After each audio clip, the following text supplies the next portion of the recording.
Radhe Radhe, good morning. Hello friend, कैसे आप सभी का मेरे न्यू ब्लॉग में स्वागत है। Welcome to my YouTube channel Basant Pandit ji blog.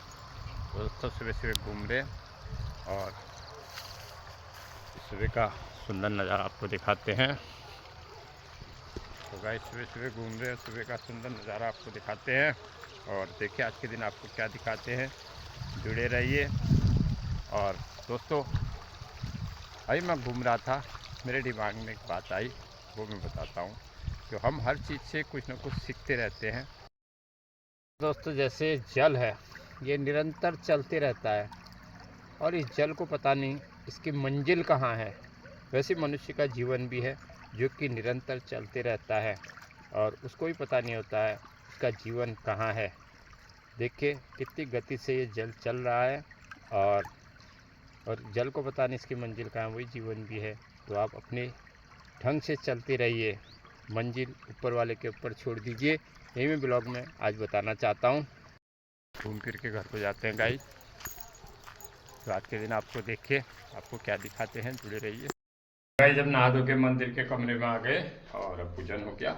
और दोस्तों आज के दिन देखिए आपको क्या दिखाते हैं। सबसे पहले भगवान जी के दर्शन कराएंगे। राम जय राम जय जय राम, हे प्रभु सब पर कृपा करना, करुणा करना। तो गाइस अब पूजन हो गया और अब जरा निकलते हैं कहीं को। तो दिनचर्या है, कुछ ना कुछ आपको दिखाएंगे, जुड़े रहिए दोस्तों। बस अब तैयार, अभी हमारा जो ड्रेस है पूजा का है, अब इसको चेंज करते हैं। गाइस अभी जा रहे हैं बाल कटाने, बाल बहुत बड़े हो गए, आज जैसे तरीके का बाल कटा लेते हैं। तो गाइस सामने चल रही धान मड़ाई मशीन से, तो काफ़ी धूल भी आ जाती है इसमें।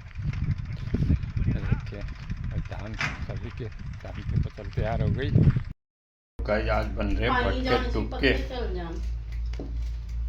ये देखिए, और साथ में बन रहा बड़ी की सब्जी। और ये बड़ी जो हमने बनाई थी आज उसकी सब्जी बन रही है, ये देखिए। अब थोड़ी देर बाद खाना बन जाएगा, फिर खाना खाएंगे। तो गाइस अभी शाम के 4 बजे हैं। तो सुबह के समय मैं गया था बाल कटाने, तो बहुत भीड़ थी। अभी शाम के समय जाता हूँ, बाल बहुत बड़े हो गए, बाल कटा के लाता हूँ। तो दोस्तों आज की दिनचर्या आपको दिखाई दी, बस आज भी फ्री थे। तो अभी थोड़ी देर बाद बाल कटा के घर में आते हैं। तो ज़रा पास ही में है तो पैदल ही चले जाते हैं। तो हर समय जो है वाहन में जाना ठीक नहीं है। मेरी कोशिश रहती है मैं जितना हो सके पैदल ही चलूँ करके। बस थोड़ी दूर पर है तो बाल कटा के आते हैं। अभी शाम के समय घूम रहे हैं, अभी घूमने में थोड़ी अंधेरा हो गया। तो आज की दिनचर्या दोस्तों आपको दिखा दी है। तो आज भी घर ही पर थे और आपको पता है घर से क्या ब्लॉग बनाएं। तो जब कहीं पूजा पाठ होती है ब्लॉग बनाते हैं। फिर भी आप मेरी वीडियो देख रहे हैं, आपका दिल से धन्यवाद। तो थोड़ी देर घूमते हैं फिर घर जाते हैं। दोस्तों कुछ धार्मिक चर्चाएँ, कुछ बातें बताएंगे जो हमारे दिमाग में, हमारे मन में जो होगा वो आपको बताएंगे। तो अभी बस घूमते हैं दोस्तों। कल रात 9 बजे हमारे यहाँ हाथी आ गया था, बिल्कुल आंगन के करीबी। तो बच्चों ने देखा, अल्लाह गुल्ला किया था, मोहल्ले वाले आए। तो हाथी का भी खतरा बहुत ज़्यादा हो रहा है, तो जल्दी जल्दी घूमना पड़ेगा, क्योंकि हाथी आ जा रहा करीब 8-9 बजे घर में हाथी आ जा रहा। घूम फिर के चाय पी के अब मंदिर में आ गए, थोड़ी देर पूजन करते हैं। तो आज रविवार, और रविवार जो होता है, रविवार को हम भगवान राम जी का गुणगान करते हैं, क्योंकि सूर्यवार होता है और भगवान राम जी सूर्य के वंशज हैं। तो रविवार को भगवान राम का पूजन करना चाहिए, ऐसा मेरा विचार है। ओम श्री राम जय राम जय जय राम, श्री राम जय राम। हे प्रभु राम जी सब पर कृपा करना। तो दोस्तों तो अभी मैं कुछ राम चर्चा करूंगा, बड़ी सुंदर चर्चा करूंगा। तो ब्लॉग में आज वैसे वीडियो कम थी, तो हमने कहा कुछ राम नाम का सत्संग आज ब्लॉग में हो जाएगा। तो दोस्तों आज की दिनचर्या आपको दिखाई दी कि बस आज घर ही पर थे। तो कल पार्थिव पूजा की। तो जिस दिन घर पर होते हैं घर से ब्लॉग बनाते हैं, छोटे इधर उधर जाना वीडियो में दिखाता नहीं हूँ। तो आज रविवार है, कुल मिला के आज करेंगे भगवान श्री राम की चर्चा। तो दोस्तों भगवान श्री राम को क्यों भगवान कहा है, उसके पीछे बहुत सारे कारण हैं। कारण क्या है, वो स्वयं हैं भी भगवान, क्योंकि हमारे सनातन धर्म में उनको विष्णु भगवान का अवतार वाल्मीकि जी ने माना है, और विष्णु भी क्या है, परम ब्रह्म परमात्मा है, और तुलसीदास जी ने तो परम ब्रह्म परमात्मा का अवतार माना है, जो कि सकल इस ब्रह्मांड के नायक हैं। वो धरती पर मनुष्य रूप में आए, राम और कृष्ण के रूप में। तो वह ब्लॉग का माध्यम भी सनातन धर्म का प्रचार ही करना होता है दोस्तों। तो आज हम करेंगे भगवान राम की चर्चा। सर्वप्रथम भगवान श्री राम ने, आपने रामलीला में भी देखा होगा कि कितने जो है दशरथ भगवान श्री राम जी को प्राप्त करने के लिए यज्ञ करते हैं, श्रृंगी ऋषि आते हैं, तो फिर अग्नि से चरु आता है और सब रानियाँ आपस में बांटते हैं। तब चौथी अवस्था में भगवान श्री राम जो है दशरथ जी को प्राप्त हुए, और एक नहीं 4 पुत्र प्राप्त हुए, क्योंकि कहते हैं भगवान श्री राम के ही 4 रूप थे, राम लक्ष्मण भरत शत्रुघ्न। तो उनका ठीक है, बड़े हुए विश्वामित्र जी ले गए, सब आपने देखा। फिर धनुष यज्ञ हुआ, सीता जी से विवाह हुआ, और सीता जी देखिए आप, सीता जी भी जो है जनक पुत्री है, असली में वो जनक पुत्री नहीं है। रावण ने जो ऋषियों से कर वसूला था, उनके रुधिर को मटके में डाल दिया था और उसको जो है कहीं गाड़ दिया था।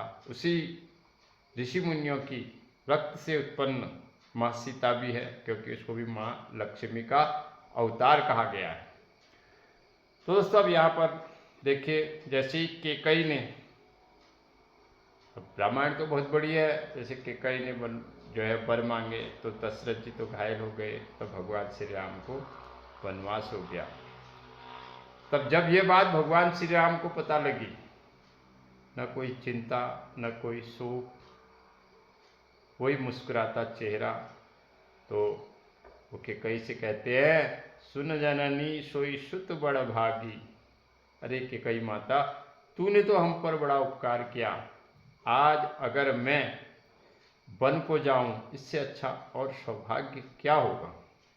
और भगवान श्री राम वन को चले गए। उधर जब भरत जी आए, तो उससे पहले दशरथ जी भी शरीर छोड़ चुके थे। तो जब भरत जी आए, उनको बहुत बड़ी पीड़ा हुई, एक तो पिता की, दूसरे बड़े भाई की। जब उनको पता लगा, वो रोते बिलखते भगवान श्री राम को मनाने चले गए। देखिए दोस्तों, वो द्वापर युग है, तो उस समय जो है भगवान श्री राम और भरत राज सिंहासन को एक वहाँ से ठुकराता है, एक यहाँ से ठुकराता है। तो भगवान श्री राम में इतनी मोहनी थी, ऐसे हमारे रामायण में वर्णन आता था कि जो देखता था देखता ही रह जाता था। वो जी जंगल को गुजरते थे। आजकल तो मीडिया है, उसमें मीडिया भी नहीं थी, लेकिन लोगों की शक्ति इतनी थी, पावर इतनी थी, उनको सब पता लग जाता था कि आज भगवान राम यहाँ से जा रहे करके। तो काफ़ी जो है गांव के लोग उनको देखने के लिए खड़े रहते थे, उनसे विनती करते थे कि आप हमारे यहाँ आ जाओ। लेकिन राम जी कहते थे, नहीं, मुझे अपने पिता का वचन का पालन करना है, किसी गृहस्थी के घर में नहीं जाना है। तभी तो कहते, रघुकुल रीत सदा चली आई, प्राण जाए पर वचन न जाए। और उसके बाद अब आपने सुना होगा, सीता जी का हरण हो जाता है, लेकिन वो खोजते खोजते सबरी के आश्रम में जाते हैं। और जो सबरी माता है, मतंग ऋषि की शिष्या थी।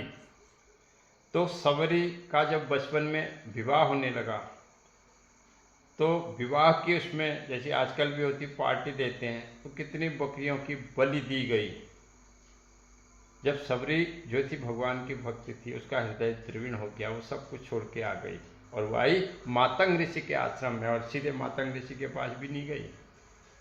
उसने कहा, मैं बिलनी जाति को हूँ, मुझे ऋषि अपनाएंगे नहीं।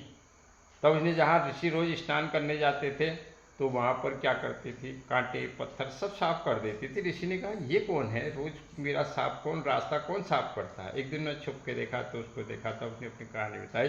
तो ऋषि मातंग ऋषि ने उसे अपने शिष्या बनाया तो उन्हें मातंग ऋषि की सेवा की, ज्ञान लिया, भक्ति रस में डूबी रहती थी। तब मातंग ऋषि ने उससे कहा, मातंग ऋषि ने उसे अपनी पुत्री बनाया और मातंग ऋषि ने उससे कहा, एक दिन भगवान श्री राम यहाँ से गुजरेंगे, तब तुझे भगवान श्री राम के दर्शन होंगे। तो भगवान श्री राम ने जो है सबरी को दर्शन दिए और अहिल्या उद्धार किया और बाली का वध किया और सुग्रीव का उद्धार किया, विभीषण का उद्धार किया। तो दोस्तों इसलिए भगवान श्री राम पूज्य। तो मैं यही आज ब्लॉग में बताना चाहता था, थोड़ी सत्संग हो गया। जय श्री राम, राधे राधे।